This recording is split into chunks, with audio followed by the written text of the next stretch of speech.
As you probably know by now, Xbox Game Pass is increasing by 50%. It's going from $20 to $30, and that's a pretty big increase for a monthly subscription. If this was a yearly thing, I don't think people would have as much of a problem, but going from $20 to $30 is a $120 difference in a whole year. And people have every right to be upset because Microsoft especially has been just raising prices this year, whether it's on controllers, hardware. They've upped the prices of Xbox consoles by $50 to $100. They want to charge $80 for new games, and I know Nintendo has done that a little bit, and I'll get to that later. But fans are rightfully upset because Microsoft has already said that Xbox Game Pass is already profitable, and they're not raising this by a couple bucks. They're raising this by 50%, which is a huge increase. And using tariffs as an excuse just does not work here. Like, these are digital goods, this is streaming. Like, I already think that the tariff excuse for raising actual hardware and games is spotty at best for if it should work. But this is just completely taking advantage, and a lot of people are canceling. And the thing is, Microsoft is within their right to charge this, just the same way that consumers are in their right to cancel it if they feel that it's too expensive. So anyway, going back to Game Pass, so I think it used to cost around $16.99 and then they raised it to $20. And look, no one's going to be happy about price increases, but it does happen with inflation, if they're starting to add more, if tariffs do factor in. So raising it by $3 isn't going to have that huge of an effect, at least in terms of fans canceling it. And Microsoft is claiming that this is just going to make Game Pass better, but for an extra $120 a year, I just don't know how you justify that. And this is becoming an issue, at least for Microsoft, even though I think Nintendo and Sony aren't perfect themselves. But just using these excuses to just completely get as much as they can out of consumers or try to get it, I think people should try and boycott Microsoft here, because this is basically them just saying, we're just going to charge whatever we want. It doesn't matter if it's worth it. We're just going to keep raising prices, and we're just going to use tariffs as an excuse. And like I said, tariffs are a factor. I think that companies are probably using this as an excuse to try and raise prices and then be like, oh, it's not our fault. We have to raise it because of tariffs. And whether that's true or not, I think they're probably taking more advantage of it because that's an easy way to avoid bad PR. And I don't know if Microsoft has actually used the excuse for tariffs for Xbox Game Pass, which is digital only. It wouldn't surprise me if they did. And I've seen a lot of outrage about this already, and I've seen some people say that we need to abolish capitalism for this, which I think makes no sense because without capitalism, there wouldn't be video games in the first place. Without getting into politics too much, I don't think that the government should just step in and say you have to lower prices. I think that is even worse than price increases. I think the best thing you could do is just let Microsoft hear you, cancel your Game Pass subscription, encourage others to do the same. Because things like this have worked in the past. Like, if you remember when the Xbox One was announced and they had the presentation, people were livid with it, like how it would always just be listening in, it always needed to be connected to the internet. Like, there was just such a public outcry about it that Microsoft actually did reverse their decisions. And I think the same thing can happen here. I don't think it's guaranteed. I think a lot of people are just not going to care. Microsoft could just bank on people forgetting about this in a couple months.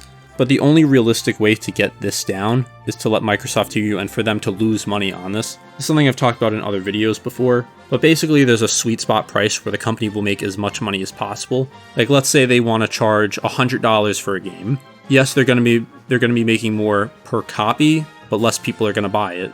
So if they charge $50 for a game and 100 people bought it, and then they charged $100 for it and 50 people bought it, they'd end up making the same. So there exists a sweet spot for them where they could get as much money as they can without less people buying it. And I think Microsoft, instead of trying to raise it a couple dollars at a time, because I think if they raised it to something like $22.99, yeah, people would be unhappy about it, but I think it wouldn't be that big of an issue in terms of PR. I think it would probably go away in a week. It's honestly just sad how much prices have gone up in the past few years. Like, Xbox Game Pass used to be really cheap. And for what you are getting, it is a good thing. Like, there's the Essential, which is, I think, $10 where you get 50 games. There's Premium, which is $15. I'm not sure if that went up. I think it did a little bit. I'm not sure if Essential went up either. And now, for 400 games plus a few other features, it's going to be $30 a month.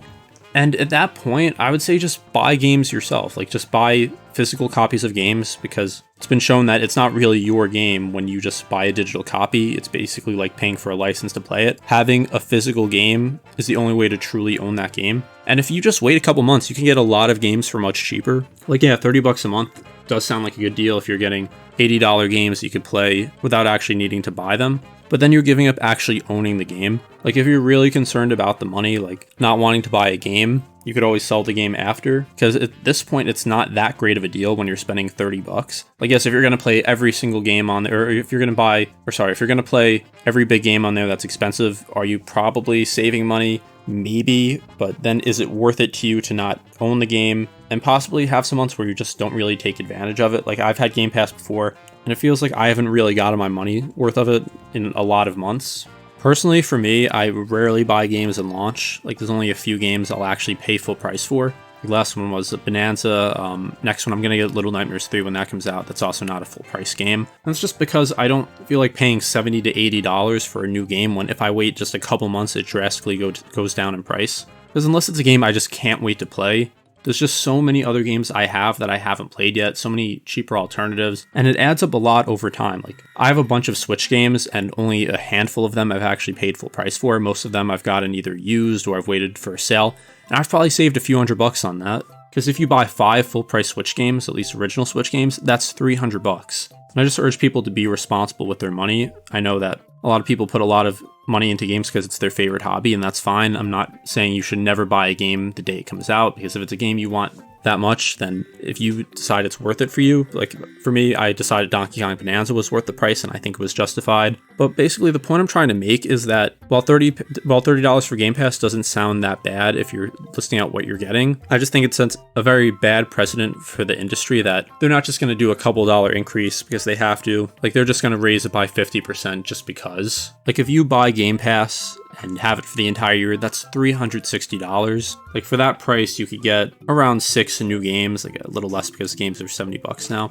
But if you're smart with your purchases, you could get a lot of money. You could get a lot of games for that money. Like I think if you look for good deals, like look on eBay and find the games you want to get for a cheaper price, you probably get around 15 full games, like 15 full AAA current gen games for that. And of course, I've already said this, but then you actually own the game. That's something I want to make a video on in the future, just because I don't like the digital only future we're going towards, where there's consoles now that just don't even have disc drives or you have to buy it separately. I really don't like that. And there's a few reasons for that I do want to touch on right now, even though I think that's something I could go over for a while in another video. And the most important thing, or I guess there's one A and one B for most important thing, but the first thing is that then they completely control the price outside of just secondhand keys, which to get those, you have to go on some sketchy websites, and they're like gray market keys. You don't know how someone got them. You don't know if they're always going to be reliable. But basically, it's the company that controls the price, because no one can resell that unless they, of course, have a key like I mentioned. And that's going to lead to games being more expensive, because more often than not, digital games are more expensive than physical games.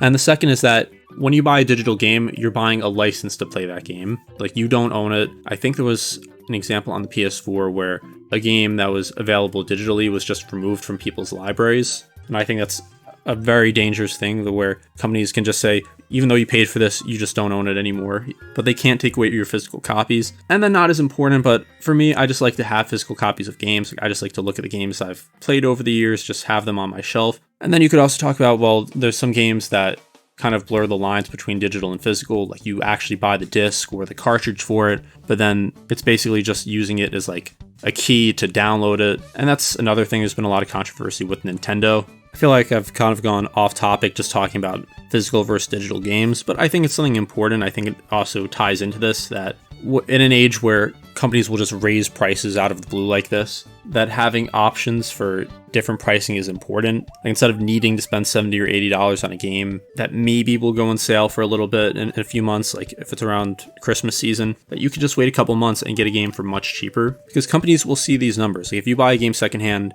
the company does not make money for that. So if you cancel your Game Pass subscription, if you stop buying games directly from them, if you feel the price isn't justified, and they start to take notice, there's a much better chance that they're willing to lower prices or have things go on sale. That's not a guarantee. Like Microsoft is a huge company, they can afford to lose people on Game Pass. But if there's enough public outrage about this where it becomes a PR disaster, like when the Xbox One was announced, that's the only real way to get change, especially for something like this. Like, this is not a necessity. It's video games. It's a hobby. So Microsoft is, like I said, well within their right to charge whatever they want. They could charge $500 for a game if they want. and consumers will let them know if they think it's justified. So if you think the $30, if you think the 50% increase is justified for Game Pass, then go ahead and buy it. If you don't, then cancel it. And that's really all I can say about this. Basically, I'm just tired of companies using things like tariffs as an excuse. Because again, while I understand it's a factor, it seems like this is just being used so they can raise prices without the PR disaster. But anyway, that's just my takes on all this. I know I went a little off topic at times. I think it all ties into the overall theme of this video. But if you did enjoy this, be sure to subscribe and like, and also comment your thoughts on this. Thank you for watching Game Domain, and I'll see you next time. I feel like I've kind of gone off topic just talking about physical versus digital games, but I think it's something important. I think it also ties into this, that in an age where companies will just raise prices out of the blue like this, that having options for different pricing is important. Like instead of needing to spend $70 or $80 on a game that maybe will go on sale for a little bit in a few months, like if it's around Christmas season, that you could just wait a couple months and get a game for much cheaper, because companies will see these numbers. Like if you buy a game secondhand, the company does not make money for that. So if you cancel your Game Pass subscription, if you stop buying games directly from them, if you feel the price isn't justified, and they start to take notice, there's a much better chance that they're willing to lower prices or have things go on sale. That's not a guarantee. Like Microsoft is a huge company, they can afford to lose people on Game Pass. But if there's enough public outrage about this where it becomes a PR disaster, like when the Xbox One was announced, that's the only real way to get change. Especially for something like this. Like this is not a necessity, it's video games, it's a hobby. So Microsoft is, like I said, well within their right to charge whatever they want. They could charge $500 for a game if they want, and consumers will let them know if they think it's justified. So if you think the $30, if you think the 50% increase is justified for Game Pass, then go ahead and buy it. If you don't, then cancel it. And that's really all I can say about this. Basically, I'm just tired of companies using things like tariffs as an excuse. Because again, while I understand it's a factor, it seems like this is just being used so they can raise prices without the PR disaster. But anyway, that's just my takes on all this. I know I went a little off topic at times. I think it all ties into the overall theme of this video. But if you did enjoy this, be sure to subscribe and like, and also comment your thoughts on this. Thank you for watching Game Domain, and I'll see you next time.